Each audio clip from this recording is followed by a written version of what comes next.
사무엘상 26장 13절부터 25절까지 있는 말씀입니다.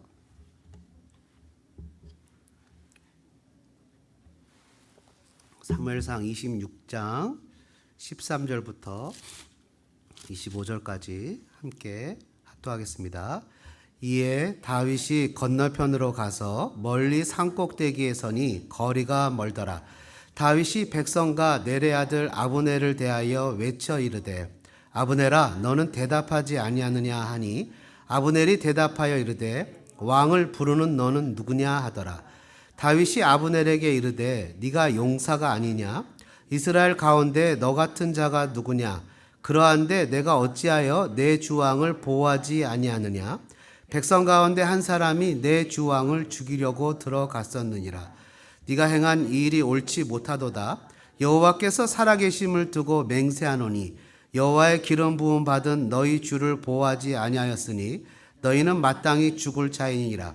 이제 왕의 창과 왕의 머리 곁에 있던 물병이 어디 있나 보라 하니 사울이 다윗의 음성을 알아듣고 이르되 내 아들 다윗아 이것이 내 음성이냐 하는지라.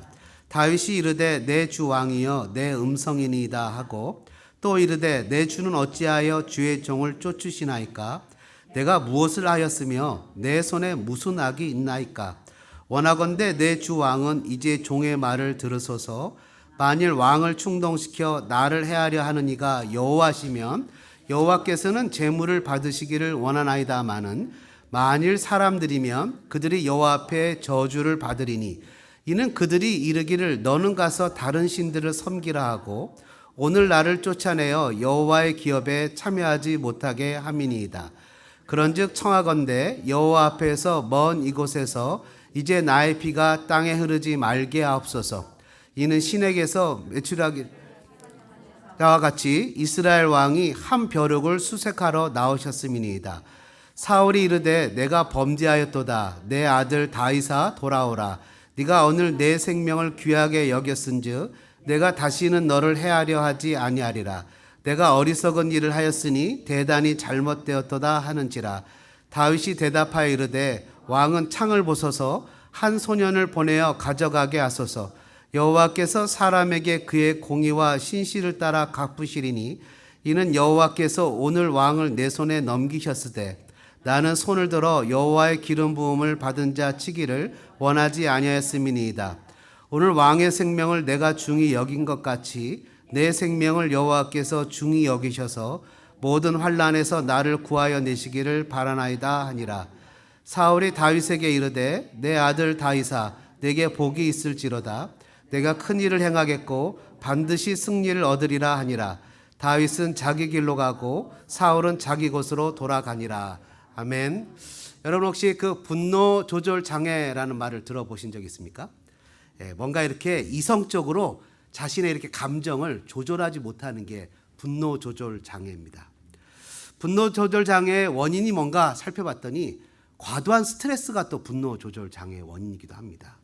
또는 마음속에 억눌린 화가 있거나 성장 과정 중에 정신적인 외상을 입었거나 또 낮은 자존감, 열등감, 또 무신당한다는 생각 또는 특권의식이나 피해의식, 내 감정 조절 기능 저하 또 사회를 살아가면서 뭔가 이렇게 끊임없이 눌리는 사회적인 구조가 분노 조절 장애를 일으키기도 합니다. 열심히 노력해도 뭔가 될 것 같지 않으면 분노가 막 치밀러 오르는 경우를 경험하곤 하지요. 여러분 이 얼마 아주 오래됐는데요. 아주 제가 어렸을 적에 이 한국의 우순경 사건이라고 있었습니다.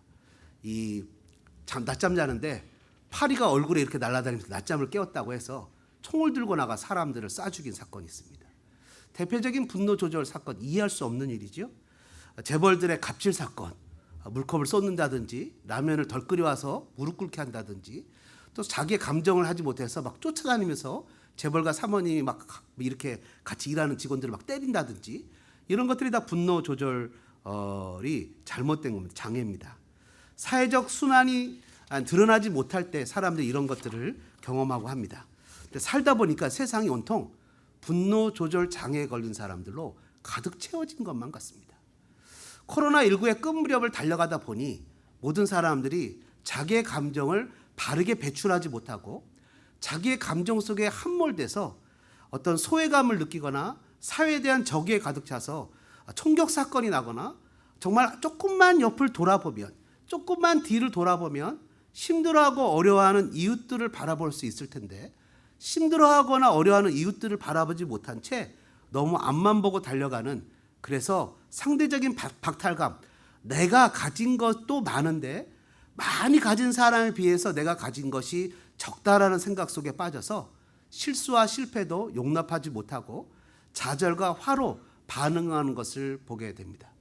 성경의 대표적인 사람이 바로 가인이라는 사람입니다. 가인은 하나님이 자기에게 많은 것을 줬음에도 불구하고 하나님 앞에 드리는 것을 아끼려고 하다가 자기 동생 아벨의 예배를 받으시는 하나님으로 인해서 거절감을 느끼고 분노를 일으켜 죄를 다스리라는 하나님의 경고에도 불구하고 동생을 들여서 쳐 죽이는 사건이 나타나게 됩니다. 순간 욱한 거죠. 오늘 본문에 나오는 사울도 분노 조절 장애를 가진 사람 중에 한 명임에 틀림이 없습니다. 다윗이 수금을 트는데 갑자기 욱하고 올라와서 창을 던지기도 하고, 그런 충신인 다윗을 왜 죽이려고 하냐는 아들 요나단의 말에 입에 담지 못할 욕을 아들에게 퍼붓기도 하고, 자기의 남편인 다윗을 도망시킨 미갈, 자기 친딸이죠, 친딸을 향해서도 세상의 욕이란 욕을 다하는 모습을 보게 됩니다.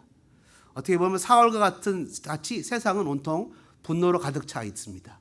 지난번에도 다윗이 사울을 죽일 수 있었지만 죽이지 않고, 오늘도 다윗이 사울을 죽일 수 있지만 죽이지 않는 것을 통해서 사울은 주체할 수 없는 눈물을 흘리고 자신에게 있는 분노 장애가 잠시 수그러드는 것을 보게 됩니다. 이 모습을 보고 우리 그리스도인들도 이 사회에, 이 분노 조절 장애에 걸린 수많은 사울들이 살아가고 있는 이 사회에 다윗처럼 살아가면 좋겠다라는 생각으로 오늘 제목을 이렇게 정했습니다. 제목이 뭐죠? 한 걸음 더 앞으로. 이 걸음은 무슨 걸음입니까?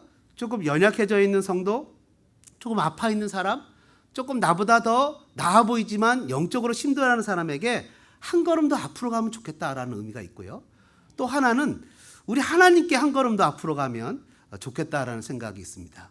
그러기 위해서는 먼저 우리가 분노 조절 장애가 있는지를 테스트해 봐야 될 것 같습니다. 제가 인터넷에 보니까 11가지 항목이 있는데, 그중에 저희가 여러분들이 약을 먹어야 되는지 안 먹어도 되는지 한번 이 시간에 테스트를 해보고, 약을 먹어야 되는 분들이 절반 이상이 넘으면 장로님 축도로 예배를 마치고 저는 급히 피하도록 하겠습니다. 자, 한번 여러분들이 숫자를 세보십시오. 거기 해당되는지 안 해당되는지. 제가 미리 경고하지만 남의 숫자를 세지 말고 본인 숫자를 세십시오. 첫 번째, 성격이 급하며 금방 흥분하는 편이다. 그렇게 막 이렇게 끄떡끄떡 하셔서 본인을 드러내실 필요는 없습니다. 두 번째, 내가 한 일이 잘한 일이라면 반드시 인정받아야 되고, 그러지 못하면 화가 난다. 세 번째, 온라인 게임에서 여러분들이 이제 아마 식사겠죠? 주방일이나 가정일들이에요. 온라인 게임에서 본인의 의도대로 되지 않아 화가 난 적이 여러 번 있다. 여러분 같은 경우는 아마 누가 껴들거나 막 이랬을 때 차에서 하고, 이게 손가락이 뭔지 모르게 올라가거나 이런 적이 있다. 네 번째, 자신이 하는 일이 잘 풀리지 않으면 쉽게 포기하고 좌절감을 느낀다. 더 무거워지고 있어요, 분위기가. 다섯 번째, 타인의 잘못을 그냥 넘기지 못하고 꼭 마찰이 일어난다. 여러분 막 누구를 상상하지 말고 본인을 생각하십시오. 여섯 번째, 다른 사람들이 나를 무시하는 것 같고 억울하다는 생각이 자주 든다. 일곱 번째, 화가 나면 상대방의 거친 말과 함께 폭력을 행사한다. 여덟 번째, 화가 나면 주변의 물건을 집어 던진다. 어떤 집에 갔더니 물건이 다 스펀지만 있더라고요. 그리고 아홉 번째, 분이 쉽게 풀리지 않아 우는 경우가 종종 있다. 막 분이 나서 우는 거예요. 내 뜻대로 못하니까. 열 번째, 내 잘못도 다른 사람의 탓을 하면서 화를 낸다. 11번째, 중요한 일을 앞두고 화가 나 그 일을 망친 적이 있다. 여기서 여러분들이 해당한다는 숫자를 세셨죠? 하나에서 세 개면 감정 조절이 가능한 단계래요. 괜찮대요. 안도의 한숨을 내시는군요, 여러분들이. 아, 괜찮다. 4개에서 8개는 감정 조절 능력이 약간 부족하대요. 그래도 뭐 이 정도면 8개까지는 용서가 되는 겁니다. 근데 문제는 9개 이상 되는 경우에는 약을 먹어야 된대요. 약물 치료를 받아야 된답니다. 여러분, 오늘 사울과 다윗을 통해서 이 시대를 살아가는 그리스도인으로서 우리의 모습을 한번 그려볼까 하는데요. 한번 따라해 보실까요? 한 걸음 더 앞으로. 여러분, 13절과 17절에 있는 내용의 말씀을 우리가 아까 읽었지만 다시 한번 천천히 읽겠습니다. 13절부터 17절까지 좀 길지만 함께 읽겠습니다. 이에 다윗이 건너편으로 가서 멀리 산 꼭대기에 서니 거리가 멀더라. 다윗이 백성과 내레 아들 아브넬을 대하여 외쳐 이르되 아브넬아 너는 대답하지 아니하느냐 하니 아브넬이 대답하여 이르되 왕을 부르는 너는 누구냐 하더라. 다윗이 아브넬에게 이르되 내가 용사가 아니냐? 이스라엘 가운데 너 같은 자가 누구냐? 그러한데 내가 어찌하여 내 주 왕을 보호하지 아니하느냐? 백성 가운데 한 사람이 내 주 왕을 죽이려고 들어갔었느니라. 네가 행한 이 일이 옳지 못하도다. 여호와께서 살아계심을 두고 맹세하노니 여호와의 기름 부음 받은 너희 주를 보호하지 아니하였으니 너희는 마땅히 죽을 자이니라. 이제 왕의 창과 왕의 머리 곁에 있던 물병이 어디 있나 보라 하니 사울이 다윗의 음성을 알아듣고 이르되 내 아들 다윗아 이것이 내 음성이냐 하는지라. 다윗이 이르되 내 주왕이여 내 음성이니다 하고. 아멘. 여러분, 다윗이 지금 밤에 자기 군사 아비새를 데리고 이 다윗을 잡으러 온 사울 3,000명을 거느리고 왔죠. 그 적진 깊숙이 들어가서 사울이 잠자고 있는데 사울의 창과 사울의 물병을 가지고 나왔습니다. 그리고 이스라엘은 광야라 중간에 이렇게 협곡이 있대요. 계곡이 있어서 이 바로 앞이지만 저 끝이지만 이 가운데 건너지 못하는 계곡들이 있는 경우가 많답니다. 그러니까 사울의 군사는 저쪽에 있고 다윗은 이쪽에 있으면서 이쪽에서 소리를 지르는 거죠. 그러면서 그 군대 장관인 아브넬을 부릅니다. 아브넬아, 너는 지금 내 주 왕을 보호해야 되는데 잠만 쿨쿨 자느냐? 내 손에 물병과 창이 있다. 왕이 죽을 뻔했다. 너 직무유기했으니 너는 죽을 죄 해당되는 거야. 라고 그 아브넬을 심하게 야단치고 있습니다. 여러분, 한 걸음 더 앞으로 한번 따라해 볼까요? 우리는 세상을 책망합니다. 여러분, 그리스도인들은 세상을 책망하는 사람들입니다. 사울이 쫓고 다윗이 쫓기는 형편임에도 불구하고 다윗은 사울의 군대를 책망합니다. 왕은 그렇게 모시는 게 아니야. 나라의 정치는 그렇게 하는 게 아니야. 경제는 그렇게 하는 게 아니야 라고 얘기하면서 세상을 향해서 교회가 빛과 소금의 역할을 감당합니다. 여러분, 오바마 대통령이 대통령일 때 교회가 이 정부에 대해서 쓴소리하는 것을 금지시키고 그 소리를 하게 되면 교회 면세 특권을 박탈한다고 한 적이 있습니다. 교회가 말을 못하는 거예요. 당신네들은 종교 얘기만 하세요. 이렇게 얘기를 하고 나라를 전체 나라를 이 아이비리그 출신인 1.5%가 미국 전체를 다 이끌어가면서 급속도로 동성화시키고 급속도로 나라를 좌경화했던 때가 있었습니다. 그때 교회에서 말을 못하겠어요. 말을 하면 텍스 혜택을 다 박탈했거든요. 여러분, 그때 이제 나중에 트럼프 대통령이 그런 얘기 했잖아요. 왜 교회가 50%가 넘고 60%가 넘는데 할 말을 못하느냐. 그래서 대통령이 된 거 아닙니까? 여러분, 그런 사건이 있었는데요. 이 다윗이 세상을 향해서 직무유기하는 세상에서 책망을 합니다. 네가 용사가 아니냐? 이스라엘 가운데 너 같은 자가 누구냐? 근데 어째서 직무유기하며 내 왕을 보호하지 못하느냐? 실은 사울도 직무유기입니다. 사울 왕의 임무가 뭡니까? 블레셋 사람으로부터 이스라엘을 보호하고 이스라엘 사람들이 하나님을 잘 믿도록 하는 게 왕의 임무입니다. 선지자가 말씀을 선포하면 그 말씀대로 사는지 잘 살도록 정책을 만들고 돌봐주는 게 왕의 역할입니다. 교회에서 하나님의 말씀을 선포하면 국가 정부는 그 말씀대로 잘 살 수 있도록 정책을 만들고 가난한 나라를 도와주고 세계가 하나님의 복음으로 전파되도록 돌봐주는 게 국가 정책이 되어야 되는 것입니다. 근데 이제 엉망진창 잘못된 것으로 넘어가고 있죠.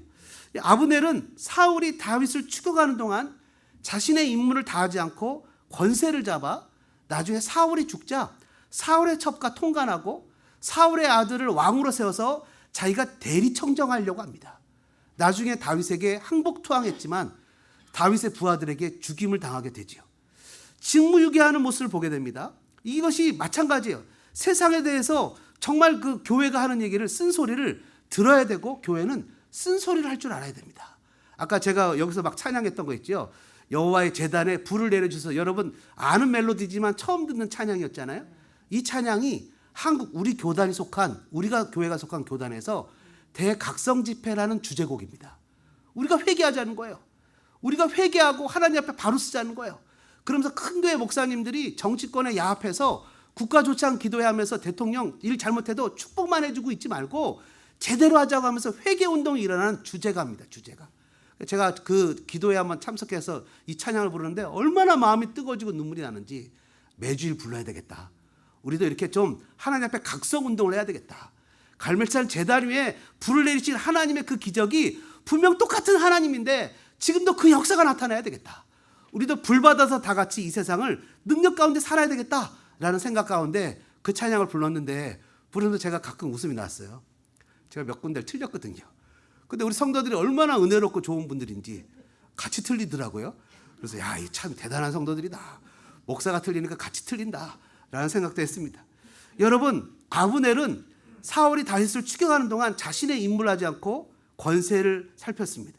근데 어떤 사람이 그럴 수 있어요. 다윗, 너는 쫓기는 주제에 누구를 책망하느냐? 근데 다윗은 당당합니다. 쫓길 이유가 하나도 없습니다. 그리스도인들이 세상에서 심히 없고 연약합니다. 왜 심히 없고 연약합니까? 우리는 세상 사람들과 달리 정직하게 살기 위해서 노력합니다. 세상 사람들과 다릅니다. 그들은 남의 것을 취해서 전혀 양심의 가책을 느끼지 못하지만 우리는 혹시 남의 것을 취했으면 그래도 최소한 양심의 가책을 느낍니다. 고린도전서 6장 1절 이하에 보면 바울은 고린도 교회에 이렇게 얘기를 합니다. 성도가 세상을 책망해야지 세상에서 성도가 재판 앞에 나가 판단을 받는다는 것이 말이 되느냐? 성도는 천사도 판단하느니라. 여러분, 저와 여러분이 세상을 향한 스탠다드, 기준이 되는 존재입니다. 하나님이 아담과 하와에게 생육하고 번성하여 땅에 충만하고 땅을 다스리라고 했습니다. 믿는 성도들은 세상의 중심으로 세상을 판단하고 다스려야 됩니다. 여러분, 지난 주간에 저희들이 아이들 몇 명을 데리고 비전 투어를 갔어요. 스탠포드를 갔습니다. 그전에는 제가 아내를 안 데리고 갔다가 여차여차해서 이번에 아내가 따라갔어요. 아내가 스탠포드를 처음 가봤어요. 가면서 이런 얘기를 하는 거예요. 애들한테, 얘들아 밖에 봐라. 천재들이 걸어 다닌다. 거기 다니는 애들이 다 천재라는 거예요. 천재들이 걸어 다닌다. 내렸는데 거기서 이제 엄청 사람이 많았어요. 질문합니다. 나는 싱가포르에서 왔어요. 나는 홍콩에서 왔어요. 16시간 비행기 타고 왔어요. 막 이런 사람들이 막 바글바글 합니다. 그러면서 이제 아내가 막 기도하고 돌아다니다가 다 모여서 제가, 얘들아 우리 기도하자. 그때 애들이 무슨 기도를 해요? 애들이 기가 죽었어요. 거기가 기가 죽었더라고요. 그래서 너희들 아직 가능하다, 꿈이 있다. 애들이 얼마나 착한지. 애들 너무 착해요. 밥 먹자면 밥 먹고, 자라면 자고, 일어나면 일어나고, 막 너무 순하고 착해서 이건 뭐 너무 편해요. 그래갖고 걔네들이 기가 죽은 거예요. 너희들 할 수 있다, 기도하자 그랬더니 무슨 기도를 하네요. 스탠포드를 위해서 기도하자. 애들이 생각하기는 웃기죠.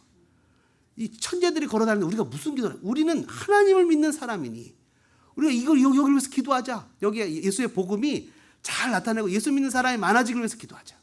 코로나가 얼마나 심했는지 그 안에 교회가 있거든요. 그 전에 갔을 때는 교회당도 들어가고 막 이랬는데 한 군데도 못 들어가게 하더라고요. 다 겉에만 돌다가 왔어요. 그러니까 그 전에 갔던 사람들이 좋았죠. 우리 믿는 사람들이 세상의 중심이라는 거예요. 그것이 아무리 천재들이 돌아다녀도 우리가 가서 기도해야 영적으로 살아나는 거 아니겠습니까?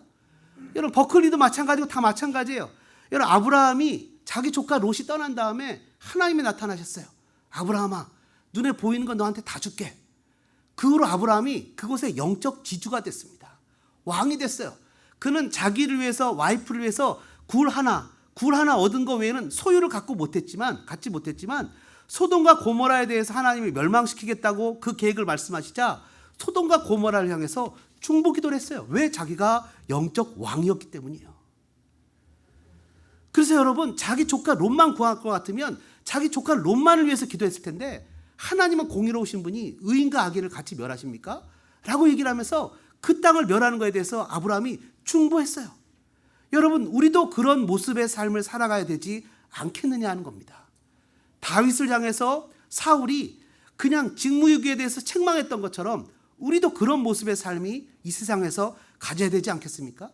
사도행전 1장 8절에 보면 예수님이 우리에게 이렇게 얘기하셨어요. 땅끝까지 이르러 내 증인이 되리라. 킹제임스 버전에 보면 You shall be my witness.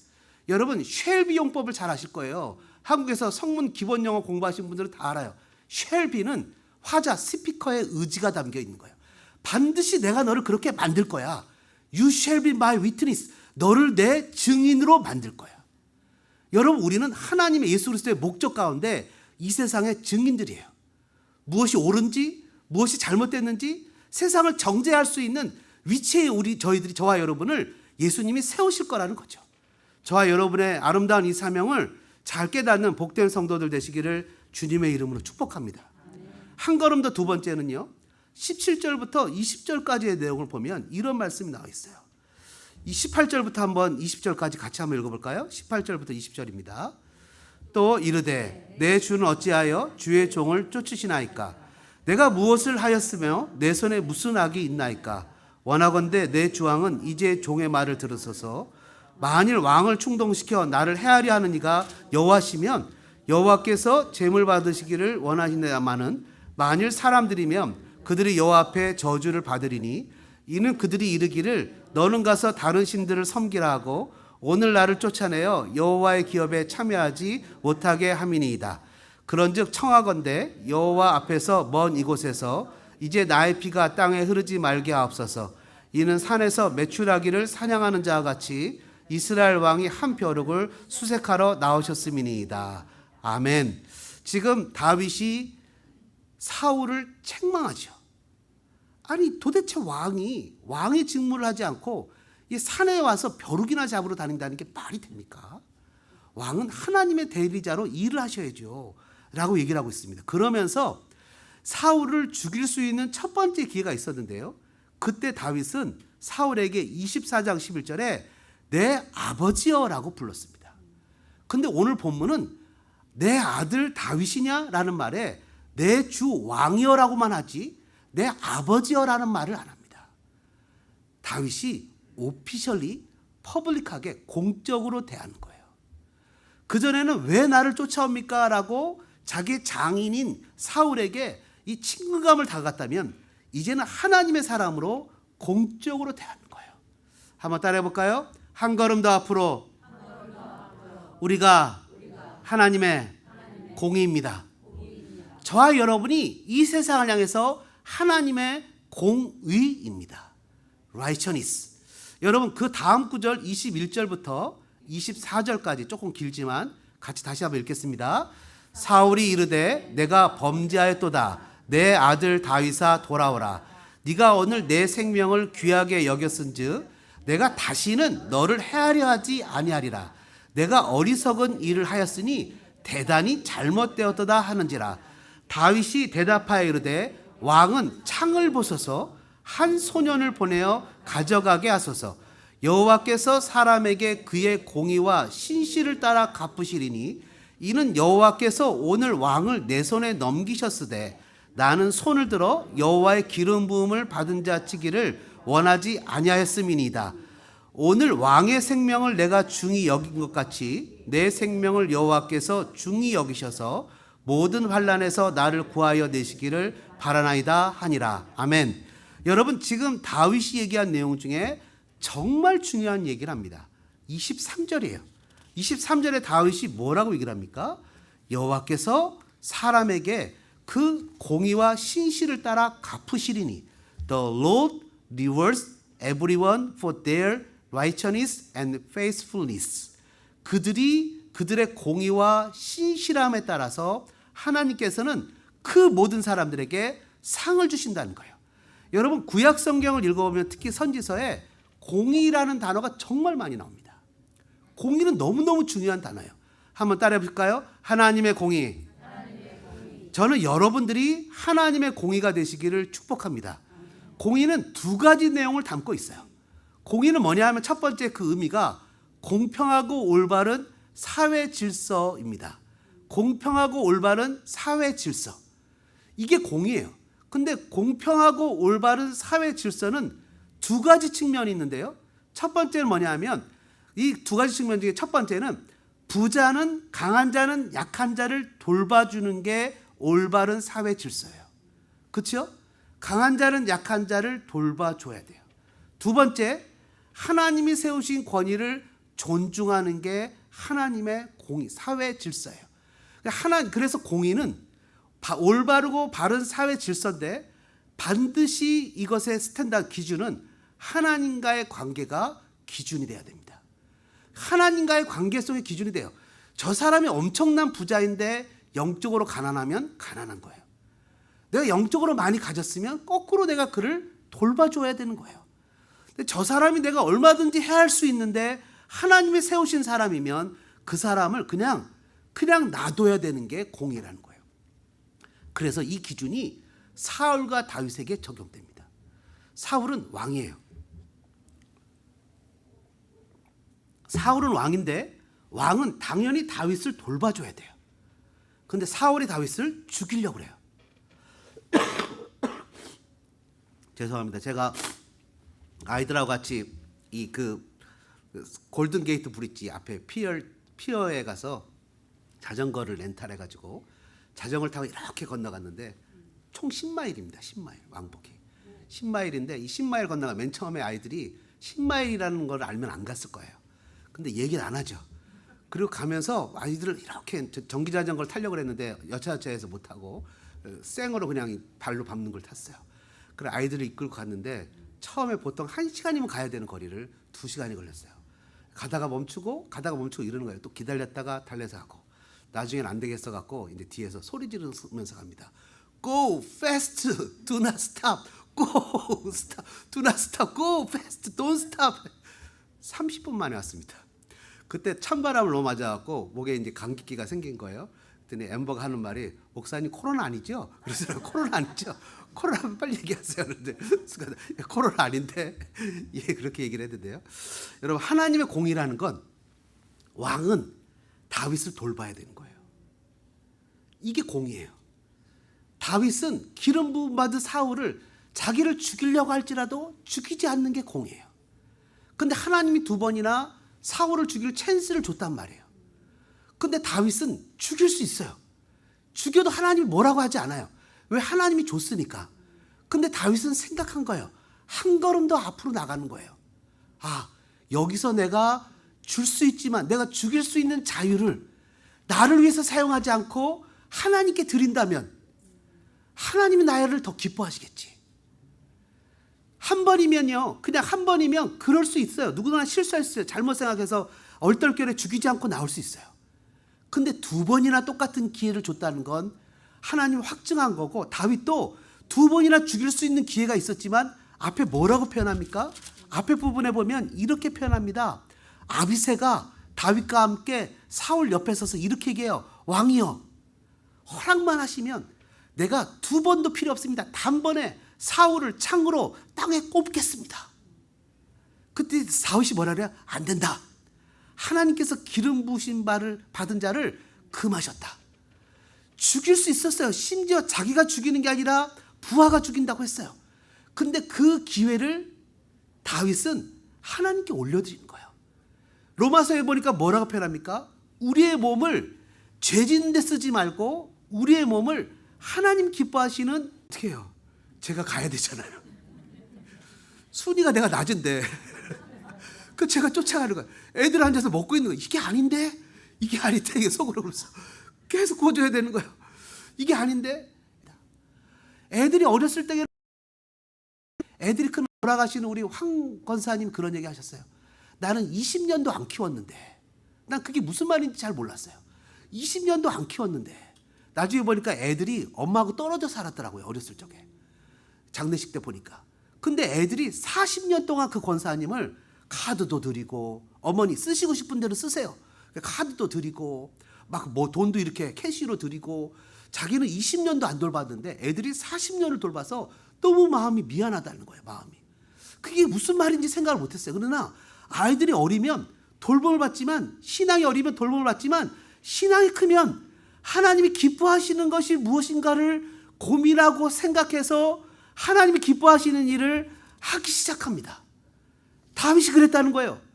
다윗이, 여러분, 그래서 공의라는 게 뭡니까? 공의라는 것은 하나님을 존중해서 이 땅에서 하나님의 백성답게 살아가는 게 하나님의 공의입니다. 저는 여러분들이 다 하나님의 공의가 되시기를 주님의 이름으로 축복합니다. 마지막 세 번째로 한 걸음 더 앞으로, 여러분, 다윗 25절의 말씀을 한번 볼까요? 25절의 말씀에 사울이 뭐라고 얘기하는지 같이 한번 읽어보죠. 사울이 다윗에게 이르되 내 아들 다윗아, 네가 복이 있을지로다. 네가 큰 일을 행하겠고 반드시 승리를 얻으리라 하니라. 다윗은 자기 길로 가고 사울은 자기 곳으로 돌아가니라. 아멘. 사울도 알아요. 사울도 다윗이 복받은 걸 알아요. 여러분 한번 따라해 볼까요? 세상은 우리를 부러워합니다. 회장님 댁에서 일하는 직원들이 월급은 회장님이 주는데 행복하기는 직원들이 더 행복해요. 돈을 버느라고 그렇게 애를 쓰는, 그런 농담 얘기 들어보셨잖아요. 팔로스 버디스의 집을 사서 그걸 유지하기 위해서 새벽부터 저녁까지 휴일도 없이 매일 일을 하는데 옆집 사람이 어느 날 이렇게 집주인이 와서 옆집 사람하고 인사했더니 나는 저 사람이 집주인인 줄 알았다고. 했더니 파출부, 그죠? 청소해놓고 커피 마시면서 수영하고 즐기는 그 주인은 쫙 돈 벌어서 그걸 유지를 해야 되는데 인조했다는 그런 전설적인 얘기 여러분 다 아시지 않습니까? 여러분, 많이 가져도 주님을 모르면 불행해요. 그러니까 세상 사람들은 돈을 가지고 명예를 가지고 출세를 가졌을지 몰라도 우리만 가진 게 있어요. 그건 누구죠? 바로 우리는 하나님을 가졌어요. 하나님 우리를 사랑한다니까요. 그러니까 사울도 알아요. 뭐라고 표현합니까? 쉬운 성경에 보면 이걸 이렇게 해석해요. 사울이 다윗에게 복받았다. 큰 일을 할 거며 성공할 것이다. 복받았다. 큰 일을 할 거며 성공할 것이다. 다윗을 미워하는 사울도 다윗을 보니 복받은 사람인 걸 알아요. 다윗에게 누가 시키지 않았는데도 다윗은 하나님을 알기 때문에 하나님께서 기뻐하시는 일을 스스로 찾아서 합니다.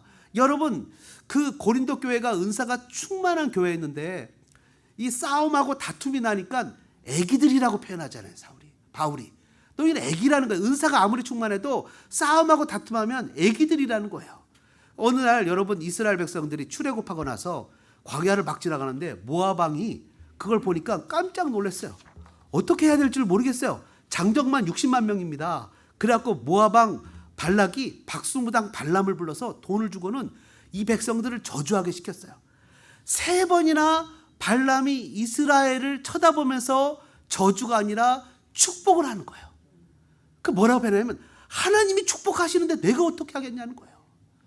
하나님이 축복하시는데, 한번 따라 볼까요? 나는 하나님의 복덩이입니다. 여러분, 아브라함에게 허락하신 것이 그게 아닙니까? 너를 축복하는 자를 내가 축복하고 너를 저주하는 자를 내가 저주한다는 거예요. 복이 아브라함을 통해서 유통되는 거예요.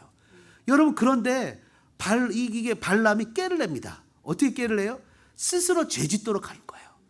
이스라엘 백성들이 이렇게 광야길을 걸으면서 화장도 못하고 깨제제하게 살아가는데 미디안 여인들이 화장을 하고 나타나서는 꼬시고 바알을 섬기도록 합니다. 그것이 민수기 25장의 바알 부월의 사건이에요. 스스로 죄를 져야 하나님의 징계를 받아 복을 누리지 못하는 거예요. 죄만 짓지 않고 하나님 앞에 바로 서면 그것이 바보 같은 일, 미련한 일, 세상 사람 생각에 어떻게 그렇게 바보 같은 짓을 했냐고 했지만 하나님 나라에 엄청난 상금을 쌓을 뿐만 아니라 이 세상에 처음에 제가 무슨 병이라 그랬어요? 이 세상에 스스로 분노를 조절하지 못하는 사람들에게 다윗처럼 사울에게 눈물을 흘리게 하면서 회개시키는 그런 귀한 기적과 역사를 만들어내는 이 일을 감당하게 된다고요. 여러분, 저와 여러분들이 그런 사람 되기를 축복합니다. 이제 사울은 다윗을 다시 보지 못합니다. 오늘 보는 것이 마지막이에요. 근데 사울은 다윗을 볼 때마다 눈물을 흘리고 그 다윗을 알아요. 돌아오라고 얘기를 한다고요. 여러분, 예수님께서 세상의 왕으로 오시지 않았어요. 수많은 사람들이 예수님을 세상의 왕으로 삼으려고 할 때 예수님은 하나님 나라의 왕으로 이 땅에 하나님의 공의를 실천하셨어요. 저와 여러분도 사울로 가득 찬 이 세상에 온유와 겸손으로 하나님을 존중하며 이 땅의 약자를 돌보는 아름다운 하나님의 자녀들 되시기를 주님의 이름으로 축복합니다.